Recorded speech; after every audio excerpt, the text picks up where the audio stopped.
Thank you for visiting our channel. Please like, share and subscribe for more exciting food videos. Welcome back. In part 2, we're focusing on how falafel is served, how to order it well, and how to enjoy every bite. Hummus, smooth, mild, filling.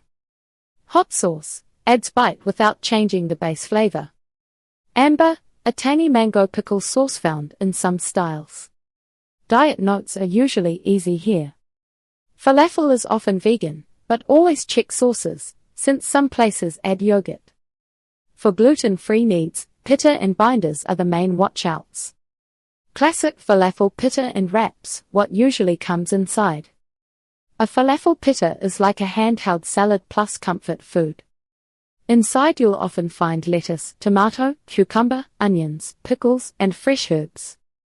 Each bite shifts between cool and crisp, then warm and savory. That contrast is the whole point. Tahini sauce is the classic drizzle. It's rich without tasting heavy, and it clings to the falafel's rough, craggy surface. Many places add hummus too, which makes the wrap extra filling. Want to order smarter? Ask for pickles if they're optional.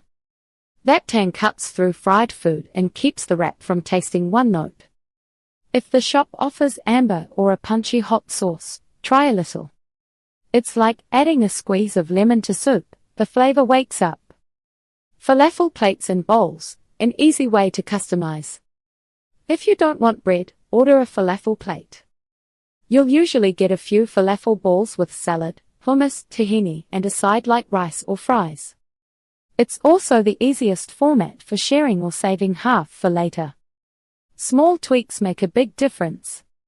Ask for extra tahini if the shop is stingy. It ties the plate together. Add pickles or a tangy salad for contrast. Mix a bite, falafel plus hummus plus salad, instead of eating each part alone. For gluten-free ordering, a salad-based plate is often safe, but ask if they use flour as a binder in the falafel. Some places do, some don't. If they have gluten-free pita, confirm it's warmed separately. How to spot great falafel, or make it at home without stress. Falafel can be amazing, or it can be dry and bland, like a crouton that lost its way. The good news is that quality shows itself fast. One bite tells you if the cook cared about texture, seasoning, and fresh oil. At home, falafel is very doable if you treat it like a simple batter U-shape, not a smooth puree U-perfect.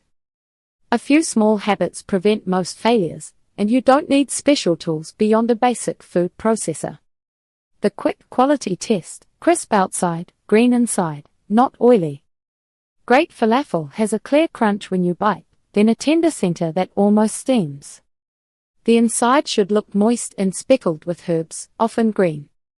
It should taste seasoned all the way through, not just salty on the surface. Watch for warning signs. Dense, dry centers that feel like packed sand. Greasy surfaces that leave oil on your fingers. Falafel that falls apart because it wasn't bound well. Flat flavor that tastes like plain beans. 2 simple questions at a shop can help. Is it fried fresh? Do you make them to order? Freshly cooked falafel is usually louder, you can hear the crunch, and lighter. Thank you for watching. Please remember to like, share and subscribe.